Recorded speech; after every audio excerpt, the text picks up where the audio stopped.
Welcome, listeners, to another episode of Pateo Radio, brought to you for the first time via Vining Voices Radio.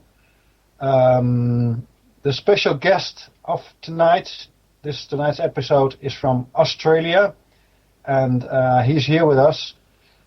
His name is Max Igan. Max, can you please introduce yourself to the listeners? It's a pleasure to be here, folks. Thank you very much for asking me onto the show. I have a website called thecrowhouse.com, and you can find out pretty well all about me there. Mm-hmm. Yeah, I've seen your video you made, The Bigger Picture. I think it was in 2009, if I'm correct. And I think it was a really, really fascinating video you made there, because you indeed show the bigger picture. Can you explain a little bit about that video and how you came about to making it? Okay, well, that was actually the first film that I made. I made that because I just thought, well, look, I've got all this information and I should get it out to people. Mm-hmm. And I kind of discovered YouTube. I saw what YouTube was. Before that point, I thought YouTube was a place that, kids uploaded their high school videos and stuff, Yeah. But I found that there was a whole alternate media on YouTube.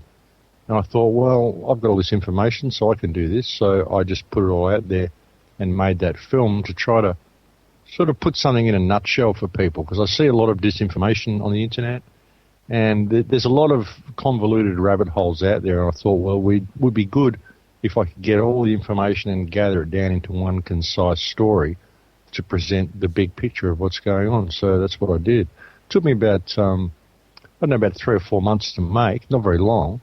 And I didn't really expect anyone to watch it. I only actually made half of it and didn't really expect anybody to be watching it. But then I started getting all these emails from people asking where the rest of the film was. So I figured, well, people actually are watching it. So I finished the film and put it out there. And it led to pretty well what I'm doing now, because I made that film. So it was quite synchronistic, really. Exactly, very synchronistic. Yeah, and talking about synchronism, I was also doing the same kind of project in the Netherlands, but I didn't make a beautiful video like you did. I just gave a presentation and somebody recorded it and put some pictures from a presentation in it, so it was also nice to watch. But I think many people have the kind of urge to understand how big is in fact that big picture and what is related to what, and how can we understand it. I think there was also your desire to make this movie, this video. Well, just so people can see what we've got here. What we've got really is a global corporatocracy, I suppose you'd call it. Which is taking over this planet, and it's very important that people pay attention to what's going on. And I thought, well, if I can present it in a nutshell and let people know that there is a problem and that it's time for people to pay attention, because we can fix this problem, then maybe I can do something good for the world. So that's what I did. I mean, it's got to a stage where it's become necessary to speak out. It really has. We've got a situation here, and we need to deal with it. And it's only going to happen if the people can rediscover the power that we have. And that's what I've tried to do ever since day one.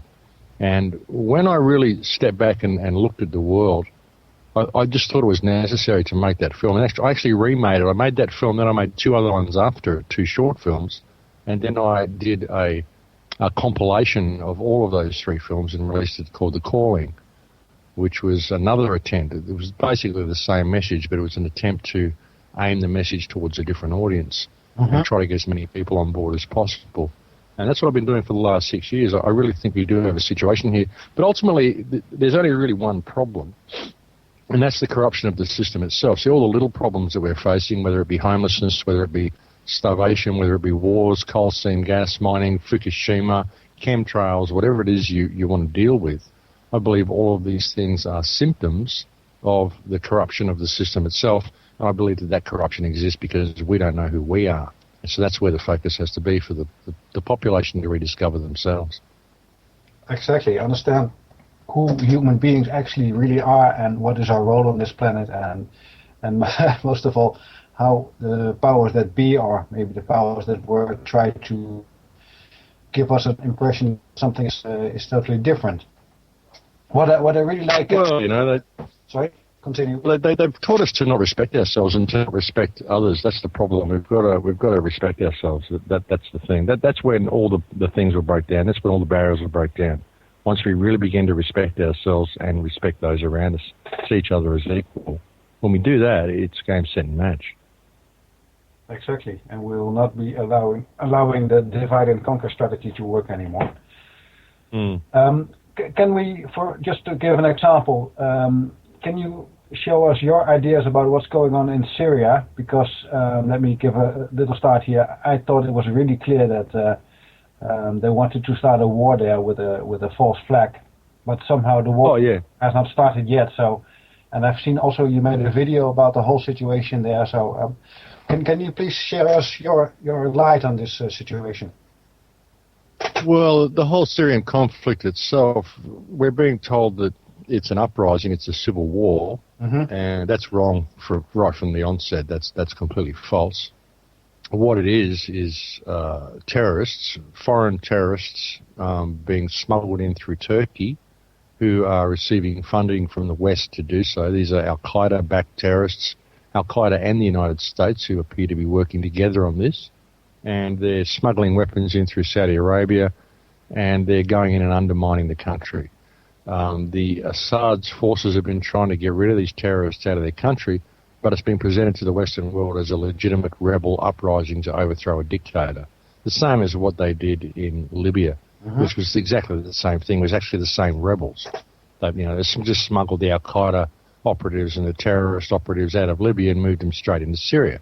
So that's the same scenario. And with the recent chemical attack that apparently happened, there's been so much evidence that this was actually an accident. It wasn't actually an attack, it was an accident, but it was chemical weapons that the rebels had that they got through Saudi Arabia. They were very likely British-made, and it wasn't Assad at all having releasing a chemical attack on his population. There's evidence coming through Russia. There's evidence from all sorts of places. Even in Turkey, they've arrested 11 militants who are connected to smuggling sarin gas into Syria. So there's all of this evidence to show very clearly that it was the rebel forces that released these chemicals, and yet the United States is still wanting to go in there and start another war. They're probably kicking themselves that it was exposed that the chemicals went off in the tunnel, and it was thereby exposed as being the rebels, because I believe the plan had been to launch a chemical attack probably against Israel from Assad-occupied territories. And think about that if that had happened. I mean, who in their right mind would think that Syria, in the situation that it's in, would choose to attack Israel?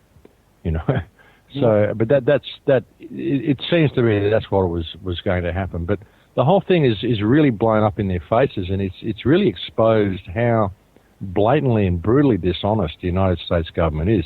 The United States government is quite literally a rogue government. It's one of the biggest forces of instability in the world today. And it's turned America into a rogue state. The United States of America currently is a rogue state. And that's a shocking thing to have to say, but it's true because of what's going on. I mean, look at this whole Syrian event. This almost created World War III. And Obama and his merry band of cutthroats were in there with bells on, really trying to kickstart this with no evidence whatsoever. They even admitted they had no evidence. And it was only the public outcry, the outcry of the alternate media and the outcry of Russia and people like that saying that, we know that you're putting this on and you're staging this, that stopped it. And they're still trying to find a way. They'll keep pushing. They'll keep pushing until they can go in there. They'll keep trying so that they can kickstart this war, because it's the only way they're going to get to Iran. It's the only way they're going to inflame the Arab world enough, and that's the big prize is Iran. That's what it's all aiming towards. Yeah, because what happened now, at least in my opinion, is that Obama clearly lost his credibility, and somehow Putin was the strong man here, because he was allowed to somehow win this game. But do you actually think that there's a game between Russia and the United States governments, or are both sides belonging to the same party behind the screens? How do you see this? Look, I think ultimately it's all theatre. They're all working for the same people. I don't think that Putin's the good guy at all. Let me look at the guy's track record. But I think he had to come up and say, hey, he had to get up and flex his muscles because the whole world knew. The world was in complete outcry about this before Putin said anything. You know, the alternate media was just going crazy with this information. Mm-hmm. And the public were totally up in arms about it. Everybody was speaking out about this. And it got to the stage where it was so obviously staged. You could see there were so many holes in it. How are they going to stop it? How are they going to prevent World War II from happening or World War III from happening? How are they going to... Because if they had, if they'd gone in and dropped bombs on Syria, I reckon the United States would have erupted into civil war. I think the public outrage would have been so strong that it would have brought down the US government. They would have been removed from office within days of making the first strike. So how are they going to back down without losing face? How are they going to make it look like it was a whole global decision, well, get Russia involved, I think a lot of it is theatre. I don't think Russia's a good guy at all. I really don't. I think that there's a much bigger play here. And I think they want to bring down America as well. I think that's a lot of it. I think they wanted the world to see that it was a false flag because America has to fall. They want America to fall because it's part of the plan. They have to bring America down. America's been a bastion of freedom for the world, so we believe. It's supposed to be the freest nation on earth. But look what it's become. We've got the worst type of crime. We've got the highest murder rates. We've got the highest rate of imprisonment. We've got the most outrageous pornography. We've got warmongering. We've got pollution and chemicals. And the main export of America seems to be chaos and destruction. And this is what happens when you give a nation freedom, you see.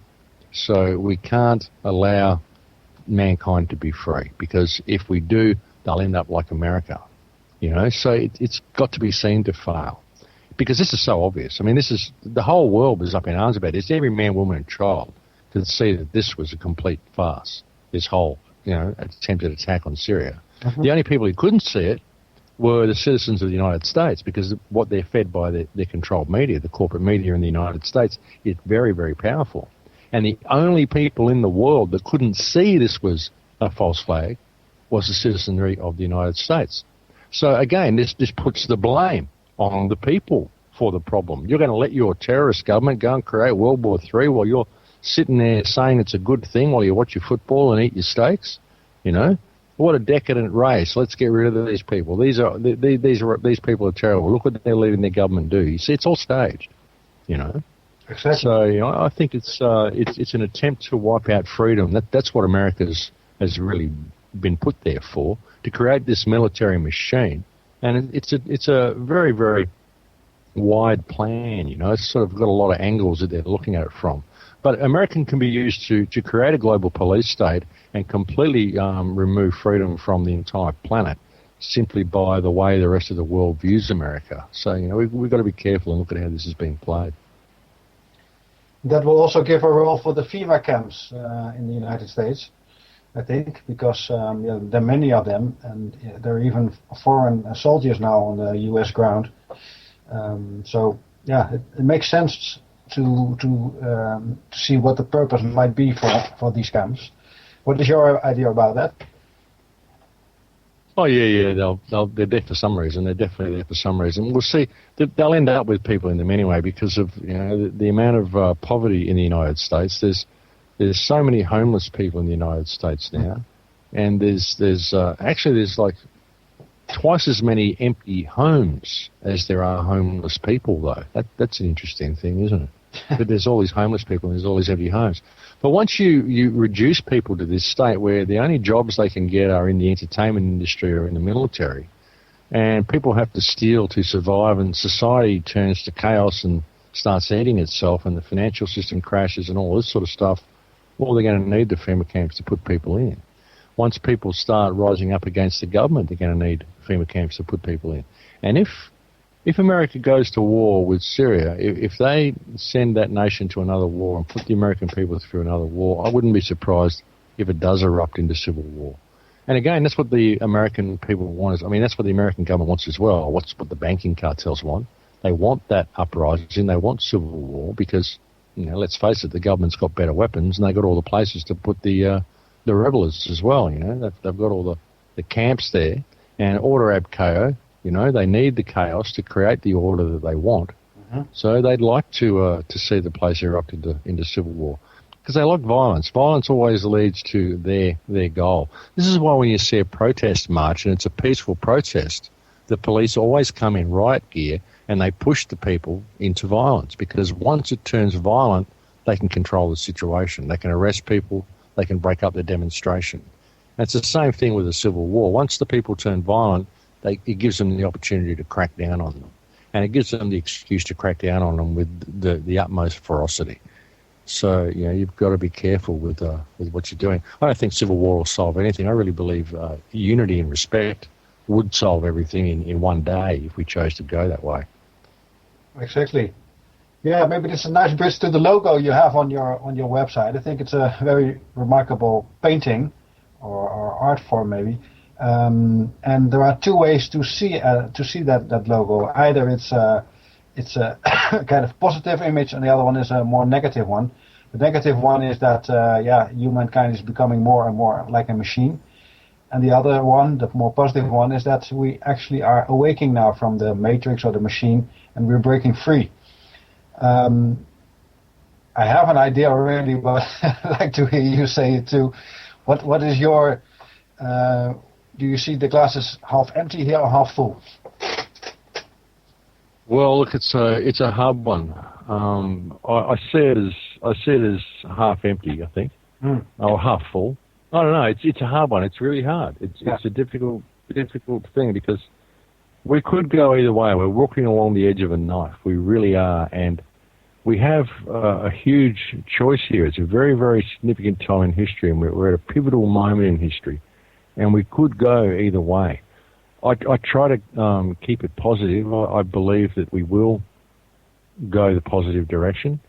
But then we've got things like Fukushima. We've got things that are causing a lot of trouble around the world to deal with. So you've got to wonder, But I don't think we'll be locked down to the extent they want to lock us down. I don't think we'll allow it.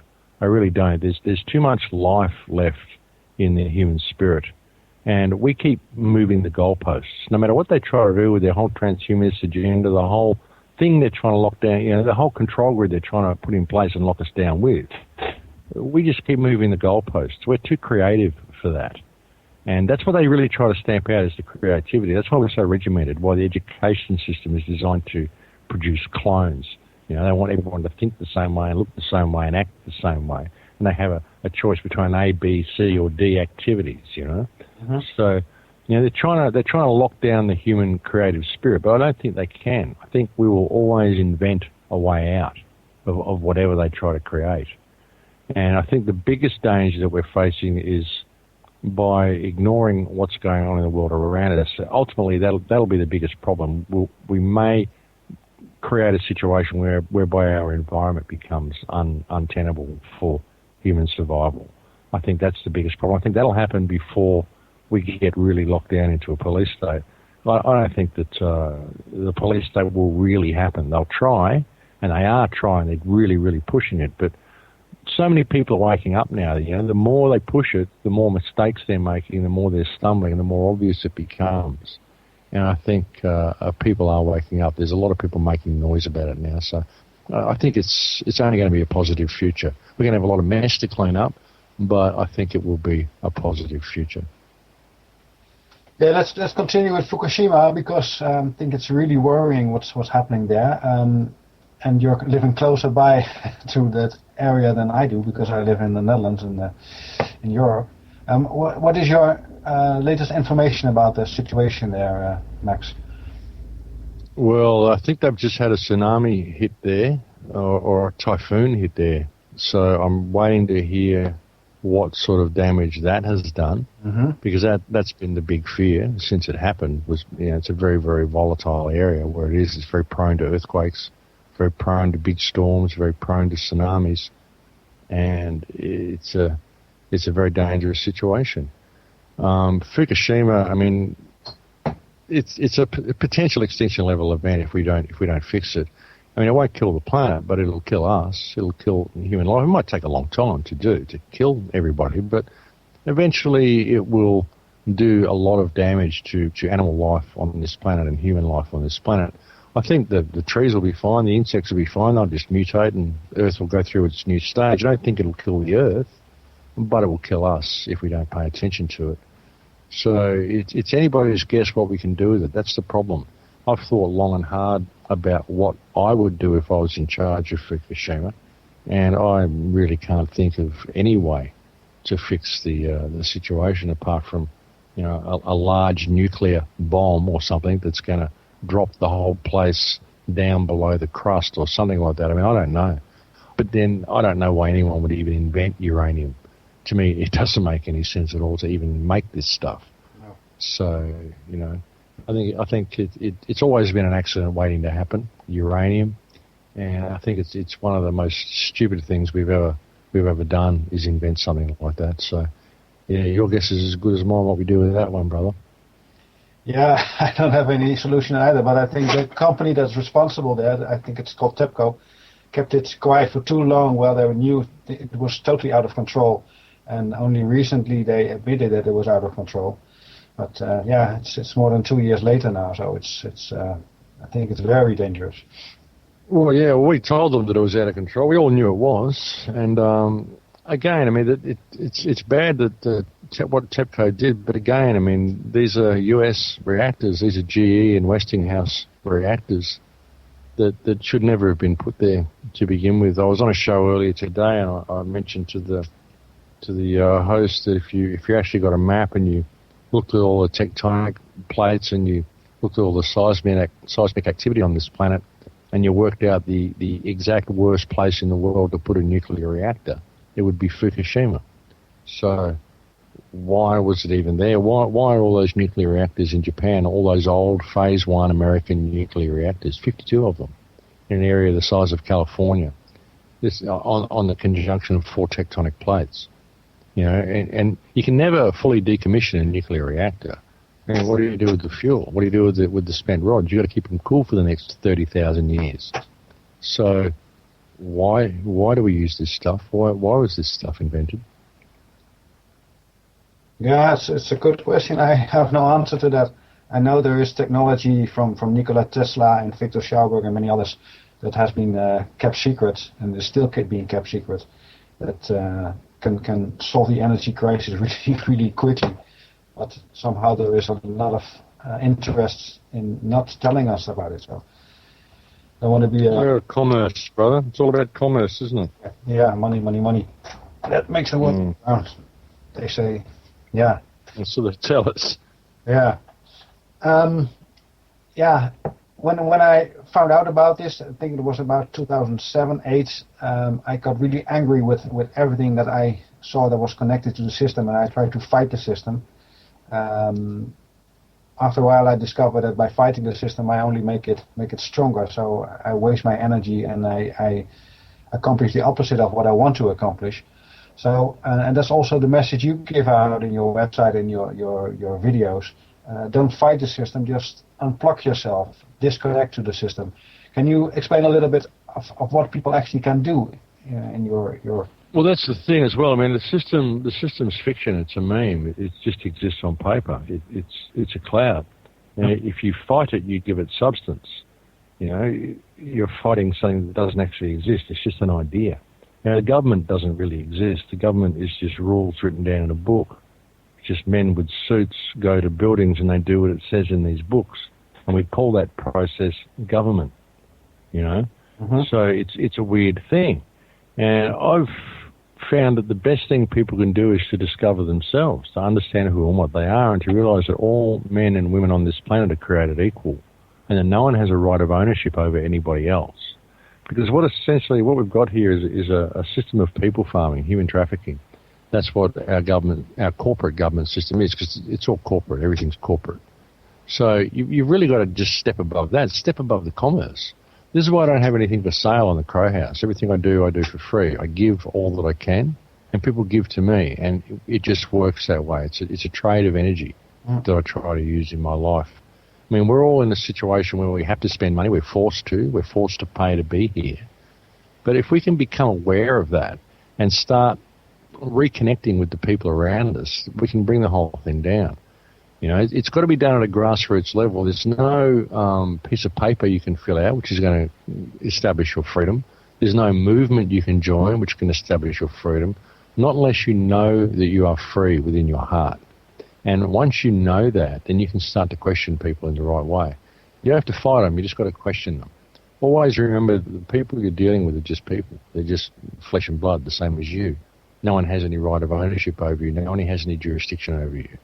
And if we can get this attitude into the minds of the common man and the people around us, we'll be able to stand up as a community and simply say, hey, we're going in a different direction now. And we can invite the government to come with us or get left behind because there's strength in numbers. But that's why I said before, it's got to come down to respect. So we're not going to do this. We're never going to have a united community until we can learn to respect each other.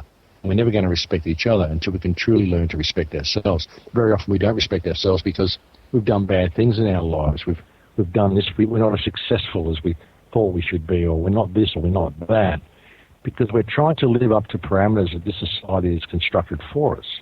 And we've forgotten about ourselves. We've forgotten about the art of our own life. We've forgotten about our own unique perspective of reality, which is what we're here to experience. You know, we've essentially forgot who and what we are. And we forgot our purpose. And if we can discover that, rediscover that, and realize that we can't judge ourselves for all of our shortcomings because we were never given an even playing field to begin with, we can start to understand our own perfection, and we can really start to respect ourselves. And then you get that respect for others. And this is a really big hurdle for people. Mm-hmm. You know, with everything I just said there, people often don't respect themselves until they've collected stuff. They think that's what it's all about. You know, I'm a successful businessman. I managed to rip off everybody around me, and now I've got a fancy car. And I think that this is deserving of respect. Well, why would it be when you ripped off everybody around you to get the car? It doesn't matter if you've got a big house with a big front door. If you had to step on people to get there, why would you respect yourself for doing that? Only because you perceive yourself to be related to that which is external to yourself. You believe yourself to be judged by that which is external to yourself. You believe that your possessions are you. They are who you are. But they're not. They're just stuff, you know. So it's a shifting in perspective. It's a shifting of the paradigm. People have to view themselves differently, and it's a really big ask. It's a huge shift in perspective for a lot of people. But I believe that's what it will take. And that simple shift in perspective, if everybody did it, we'd change the world in 3 seconds without lifting a finger. So to me, that's the solution, you know. And it's very esoteric. I say that and people go, well, you haven't given me any concrete. There's no form I can fill out. There's no thing I can go and pick up or buy, which is suddenly going to make me free. You're telling me I have to do inner work. You know, and it's always been said that if you change the inner world, you will change the outer world. Mm-hmm. Well, that's how you do it. But you've got to apply yourself. You can't just change the inner world and not apply yourself to the outer world. You've got to get involved. You know, and that's been my message since day one. And really, when I look at it, and if you really think about what I just said and see the simplicity of it, I mean, that's how we fix things, and we could fix it all in one day. Yeah, I think everybody can understand what you say, and it fully resonates with the way I see it. But I think that for most people, there's a big step from understanding that and also living according to that, because you come in the middle of the world and you're faced with what they put on television, what you hear on the streets, and all the rules and regulations that people try to force on you. So it's not that easy for most people to actually live like a free man and act like a free man. It's a huge paradigm shift. It absolutely is. It's huge. I mean, it's a really simple shift in perspective, but it's huge. Yeah, it is huge for most people because they're very, very locked into this society. And also, when you really start telling them how reality works, a lot of people find it very confrontational because you're basically explaining to them that everything they thought was real about this world is an illusion, and they find this very, very confrontational. And so it's a huge hurdle to overcome. Very, very simple way of fixing things. The problems are essentially very, very simple, the problems that we face. It's all to do with our perspective of ourselves, our perspective of reality. But to shift that program, to break down that programming, it's a very difficult thing to do. Indeed it is. I'm trying for a long time now, but making some progress, but it's still sometimes very hard. Well, it is. I mean, I try on the shows. I mean, this is why I repeat myself so much. I mean, I just calmly try to explain to people that there's a better way, and we all do what we can, brother, and good on you for doing what you're doing.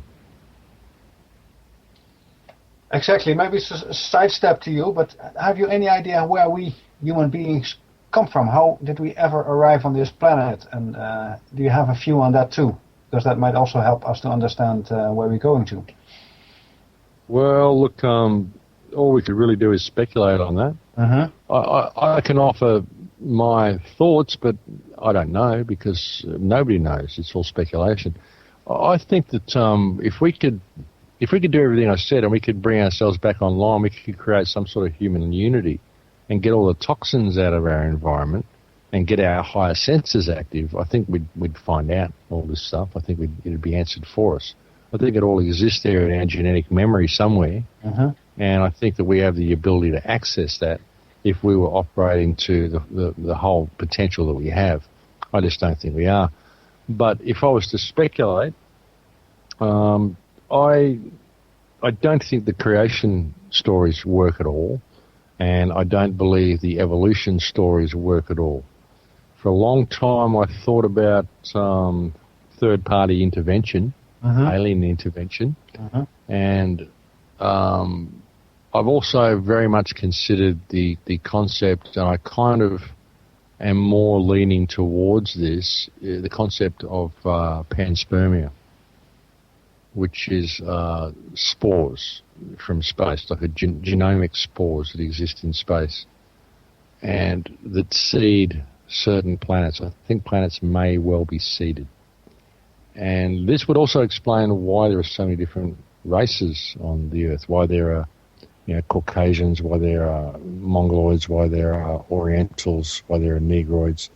So there's all these different types of human on the planet. So because there are different types of human and vastly different, I mean, you look at a Negro next to an Oriental, these are very, very different human beings, and I can't see how they would have evolved, in inverted commas, from a common source.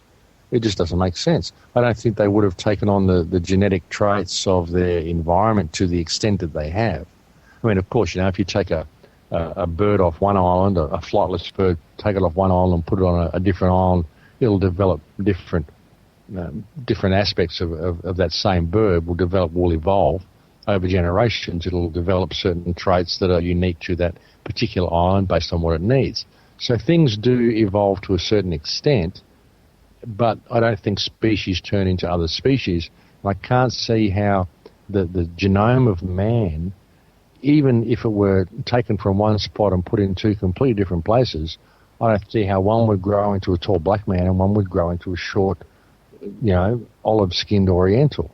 I just don't see how this could happen from a common genome, and one could turn into a Caucasian and one could turn into a Mongoloid. It just doesn't make sense. So I think panspermia is probably a very, very real possibility, and I would suggest that that's where we probably came from. But again, it's only speculation. I mean, what can I do? I can only speculate. The whole concept that we were created by God from the sand and I can't buy into that at all. And evolution just flat out doesn't work. If you look at the nature of apes, you look at the nature of chromosomes, you look how many we've got, how many they've got. There's so many things. I mean, there's so many things wrong with evolution that I don't think we have time in this show to even go through them all. No. So I would lean towards panspermia, but I don't know. I can only speculate the same as everybody else. No. I asked that question because there's a lot of fuss now about the comet that is arriving, I think, end of October or November, called Igan. And a lot of YouTube videos try to tell that something is really weird about this comet. And there are also people who claim that it maybe has something to do with what is written down on the clay tablets of Sumeria about the planet Nibiru and the race called Anunnaki. So I thought maybe you would go in that direction with the answer, but you don't. So it's maybe you have something to say about ISON or what you expect, or.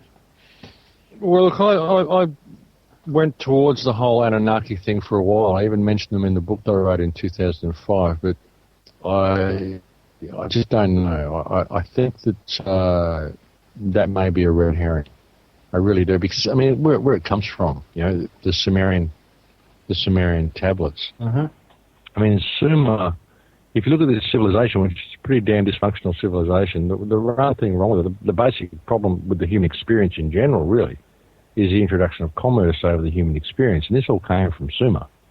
These guys, the tablets that they collected the story from, the Anunnaki story, there were thousands and thousands, tens of thousands of stone tablets found in Sumer, and less than 1% of them contained information relating to what Sitchin called the Anunnaki. Mm-hmm. And the rest of the tablets, thousands upon thousands, tens of thousands of these tablets, they were all financial statements. They were all to do with commerce. They were business transactions, banking, because the Sumerians were kind of like the Goldman Sachs of the Middle Ages, the Goldman Sachs of the ancient world, Mm-hmm. So it's not a very reliable source of information. And I just don't know. I think that humankind is far better than that. I don't think that we've been genetically altered at all. I think that we've been genetically locked down. And I think a lot of the monuments, a lot of the big structures that we found all over the planet, I think we built those. I think we built them when we were online, when we had all our high senses functioning. I mean, again, it's all speculation. I don't know. I can only say what feels right to me.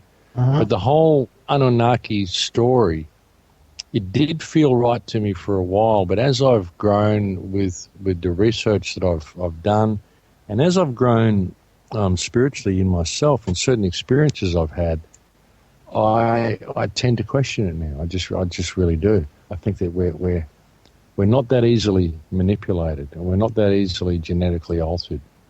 And I think, like I said, there's too many different genetic aspects to the human race for us to have come from a single source, the way all of these stories tell.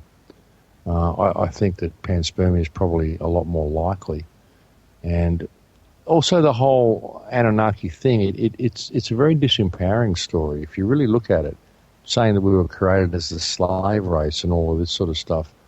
I mean, we're a slave race now because we're enslaved to a monetary system. We're essentially caught up in a system of people farming and human trafficking. So we're enslaved to ourselves at the moment, but the concept that we were created to mine minerals and resources from this planet, I just don't know. I did for a while. Like I said, I thought it was a pretty likely scenario for a while, but now I just have to question it. But again, like everybody, we can only speculate on all of this. Yeah. That's why I think it's more worthwhile to concentrate on a path to solution than it is on speculating about how we got here, because we can sit here and talk about that for the next 50 years and we're still going to be in the same spot. We've got to find a way out of where we are, and I think once we do that and we start coming back online through our bodies coming back online by cleaning up our environment, cleaning up what we're consuming, I think that all of these questions will be answered. So I really delved into it for a long time. I mean, I really looked at ancient history and I really wanted to find out why we were in this state. And finally, after 30 years of it, I realised that I was never going to find out. All I could ever do was speculate. And that what I have to do is recognise what's happening right now and find a way out of this situation. And then, like I said, I think this will all become apparent. What I really like about your approach, Max, is that it's everybody can do it. You don't have to wait for anything. You don't have to write papers, letters of notice or whatever, like the OPPT people say, or the Freeman Society with claiming your legal person, things like that. It's just a matter of spiritual development, going inside and understand who you truly are, and from that understanding, face the world in a different way. How do you look at all the legal, legal projects to change the situation for humankind, like the OPPT? I'm not sure if you're familiar with that. One People Public's Trust. Yeah, look, I think it's all fiction. I really do. I was very excited when the OPPT came out and made that original filing, because when you think about how commerce has been imposed over the human experience, that's the real problem, is that we're enslaved to commerce. When the OPPT put out that original filing, and that was made within the commercial UCC world that said if you be, you are free, I thought, well, if all these people out there who believe this paper-based reality is real are going to go with that system and believe that they're enslaved to commerce, well, here's a filing that says you're free. So, hey, folks, here it is. You're finally free. Under that system, you're free. And if people had actually grabbed just that filing and stood up and said, yes, we are free, the whole world could have been freed in that moment. But then all of this other stuff got constructed around it. Because there were all these people going, oh, no, don't be free. Don't step into your power. It's a trap. It's a trap. It's a trap. Don't sign up for this, even though there was nothing to sign up to. But because people delayed, they didn't just grab that moment of freedom that they could have had. Within a week, it got turned into a movement. It got co-opted. Then suddenly everyone's after their accessing their trusts, and it all got turned back into commerce. The way movements get co-opted. That's why it can't be a movement. It's got to be an idea. So that's why I thought that filing was good, because it would plant that idea of freedom in the minds of the people. Mm-hmm. And if you could get that idea implanted before it was co-opted into a movement, you could have a moment where humankind suddenly became free. And that would be good. But ultimately, there is no movement. There's no piece of paper you can fill out. I saw that filing as possibly a spark that could inspire freedom, could inspire the knowledge of freedom within the minds of the people. Just so that they, do you feel free now? Look, you're enslaved to a paper-based system. Here's a piece of paper that says you're free. Do you feel free now? Because if they stepped into that moment, they could have been. But, once it gets co-opted into a movement, then it's controllable and it's all over, because you're being led again. You don't want to be led by anybody. You lead yourself, but you don't do that unless you know you're free. So there's no paper you can fill out. There's no way within the legal system to truly establish your freedom, because if you're forced to sign a piece of paper or create some sort of document that states your freedom, how free are you? Exactly. Why do you have to do that? Yeah. Why do I have to abide by your rules at all to establish my freedom? Why can't you just show me proof of claim that you have any right of ownership over this vessel that I inhabit? Let's start there, because I'm saying you don't. I'm completely free. And if you're going to stop me, well, I'm accusing you of being a slave trader. Show me proof of claim that you're not. So to me, that's the approach. There's no piece of paper you can fill out. There's no movement you can join. If you don't feel free, then you're never going to be free. It's up to you. It's up to the individual, and that's what we have to do. So, a lot of people write to me asking for help so they can find a way through this convoluted legal system. And I say the best way to find your way through it is to understand that it's fiction. It's just words on paper. You're flesh. You don't have to deal with any of it. You are living flesh. Blood flows in your veins. You're not a corporation. You're not a name. You are man. You're mankind. And everything below that is fiction. So that's my thoughts on the whole legal thing and on the OPPT. I mean, it was an idea. That filing was an idea, but what it became, there's no remedy in any movement at all. It's got to be with the individual.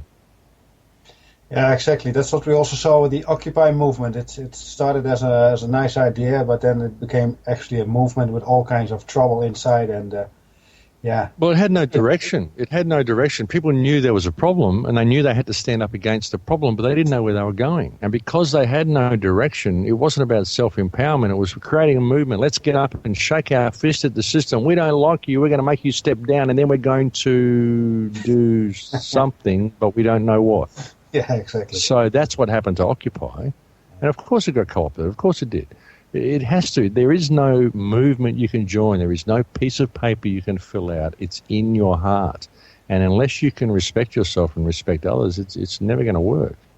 You know, that's the solution. That's the dilemma. See, people can't see the forest for the trees. The solution is truly so simple that people just can't do it. They think there must be forms to fill out. There must be a battle to be waged. It can't be as simple as simply putting all the stuff down and stepping away from it, stepping above it. It really can't be that simple, but it is. Yeah, it's very beautiful, Max, what you're telling. I fully enjoy it.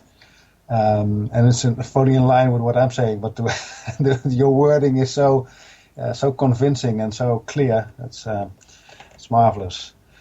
So thank you, brother. Yeah, no, I'm enjoying also the work you're doing. I'm a huge fan, so to say.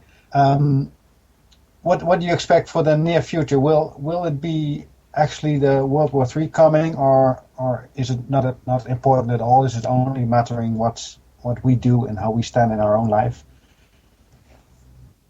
Do you follow? Well, they're pushing for it. They're pushing for World War III, but ultimately, it is ultimately up to us what we do with our lives. It's the mark that you leave behind, the legacy that you leave behind in what you do. Mm-hmm. Yeah, World War III can only happen if we participate in it. If we choose to show up, it can only happen if the soldiers fire their guns.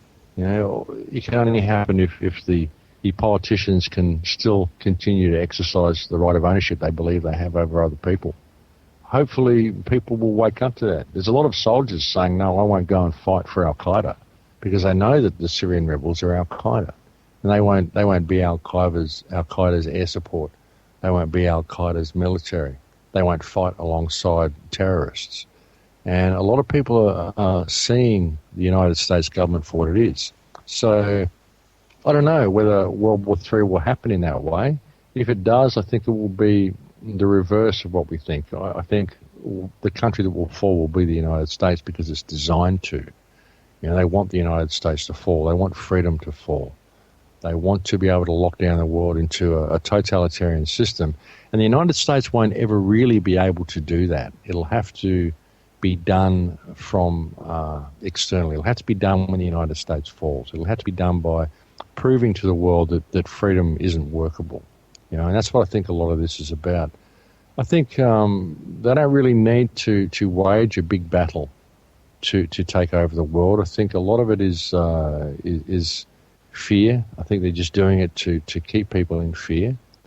I don't think we'll ever have a nuclear war on this planet the way people fear that we will. I think that it will be done through much more insidious means, through business and commerce and marginalisation. I think that's how it will happen. But I mean, they do want to destabilise the whole region, and they're doing it anyway. So they don't really need to go to war, and especially now they've been found out and the cover's been so blown. See, they're getting really sloppy. The more desperate they're getting to do it, the sloppier they're getting. Not all of their plans work. They're not all powerful as people think they are.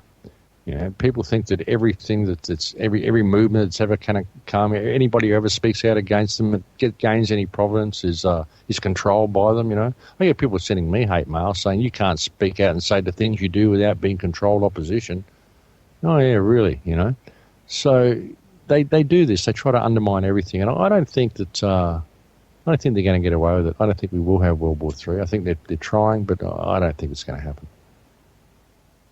Yeah, I really hope so, because I think we've seen enough demolition going on this planet. But maybe you're right. Maybe the agenda is actually to show humanity that we cannot handle freedom, so that's why we need a totalitarian regime, and that will serve us well. That might be the idea they want to follow. Well, yeah, I mean, yeah. Well, this is so obvious. I mean, everything that's happened is so obvious. Everything America's doing is so obvious. It's obvious to everybody except the American people. So, they want to show the world what happens when you allow a nation to be free. And so this is why we have to have these rules. We have to have these things in place. We have to have these nice central banks everywhere. We've got to keep everything in order. Everything's got to be running nice and smoothly. It's all got to run like a machine. It's all got to be like clockwork. Everything's got to be orderly. That's what they're trying to put with people. America's disordered. We can't have disorderly nations, you know. That's why it's happening, because they were given too much freedom. It was too disordered. Look at China. There's none of this stuff. You don't see China going out bombing all these countries and doing all this stuff. You don't see all this pollution and stuff coming out of there. So let's run things that way. They love the Chinese system. They love to put that everywhere, you know, get everybody regimented with all these little uniforms, and we do a little march and calisthenics before we start work and all of that sort of stuff, the way they do. They'd love that. You know, so it's so obvious what America's doing to everybody, and I don't think that's a mistake. I think it's done by design, because they want the world to see the decadence that comes from freedom, which is why they pushed it so much, you know. Yeah, I think the good example is the right to wear to have arms in your own house, guns and rifles, and yeah, they have so many shootings at schools and so on to prove that the U.S. citizen is not able to have his own gun because they kill each other with it. So that's an example of the freedom we are not able to handle, so to say. Yeah, of course. And like I said, I mean, America, the big free nation, look what it's done. It's gone out like a jackboot and stomped on everybody else to impose freedom on them, you know, waging peace around the world, you know. And peace and democracy, yeah. Lovely stuff. Yeah. Okay, wow, it was a real pleasure to talk to you, Max. Do you have any final advice to the listeners out here? It's mostly Dutch, I think, but I'm hoping to reach out to the whole surface of this planet. Is there any words you can say before I will announce the guests for next week? Well, look, I just really hope that people discover themselves, because I think that is the answer to all of the problems that we face. People are too hard on themselves. They're too down on themselves. They've been trained to judge themselves poorly because they don't live up to the parameters that society has constructed for them. And I think that it's all a myth. We have to put all that stuff aside and realize that we are beautiful. We have an enormous amount of potential. And I often say to people out there that you are a unique expression of creation. Each and every one of you is a unique expression of creation. And so why would you view yourself as being anything less than that? Why would you view yourself as being less than anybody else? Because you are here to experience the experience of being you, obviously, because that's who you are. And no one can be you better than you can. No one can have the perspective that you have. It's completely unique to you. And you are perfect at having that perspective, and you are perfect at being you. So why would you consider yourself to be anything less than perfect? And if you've done the wrong thing in your life, don't worry about it, and don't judge yourself by what you've done, because you were never given an even playing field. You were placed within the parameters of a sociopathic society, and you were told to make it work. But sometimes we can't make it work. So it doesn't matter what you did. It matters what you do from this point. Don't judge yourself over what you did because of the parameters that you were given and told to survive in. So yeah, it's a psychopathic world. We can't do the right thing in those parameters. Don't judge yourself poorly. Now you know it. Now you know about how the world's run. Now you can see the things you did wrong. It doesn't matter. Now you're aware of it. So it's a gift. It's a gift because now you have the ability to be aware of it, so you have the ability to move forward and to do something completely different. Because you can undo all the damage that you've done, and you can be the person you've always wanted to be. So don't judge yourself poorly and step up to the plate. Be all that you could be. Realize that your life is about the experience, and it's about the legacy that you leave behind. It's about what you do with the information that comes to you. And now that you've got this information, you can implement positive change in your life anytime you choose to do so. And that's my message to people, and I really hope they take it on board, because we could change this world in 3 seconds if we all decided to participate, and I believe that's going to come, but it'll only come through respect, the respect that I was talking about before. So please do respect yourself, because when you truly respect yourself, you can respect others, and that's when it all happens and it all changes, and it'll change in one day if we can do that. Wow. Thank you very much. Yeah, your website, thecrowhouse.com, if you want to know more about the guest of today, Max Igan. Maybe to explain it, what is the reason you chose the Crow House as a name? Is there a story behind it, or is some saying? I don't know yet. Well, it just kind of happened, really. I was in a situation years ago. My nickname was Scarecrow, and I was doing a lot of artwork, so I just made this website called the Crow House. And crows have always sort of been hanging around me a lot as well. They've always kind of been a bit of a totem in my life. But I'm a bit of a skinny guy, and I was in a game clan with my son. My nickname in the clan was Scarecrow, and I opened the website to display the artwork that I'd made for the clan, and it just turned into a truth portal, and it kept the name. And I kind of liked it. I thought it kind of stuck because I'm out there crowing about freedom, so it's kind of worked for me. So, yeah, and you'd never expect it to be a truth portal, the Crow House, but, yeah, I don't know. It started off as an artwork site, like I said. I never intended it to be a truth portal, but I got to the stage where I thought, well, I just felt guilty not having any truth stuff on there. I wanted to keep it separate, but I thought I can't do that. Uh-huh. So it just evolved into what it is now. It's interesting, the last place that I've moved into, I've just moved into a shed that someone gave me to rent. And when I came around to look at it, there's wallpaper up on the wall, and over the top of it, there's been all these crows painted in these trees. And when I walked in here and looked at it, I went, oh, it's the Crow House. And so, yeah, here I am. Synchronicity wins.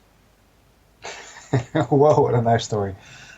Okay, thank you very much, Max, for joining us, for sharing your very empowering ideas, I think. Thank you all listeners for joining Pateo Radio. Next week, we'll have another episode of this radio talk show.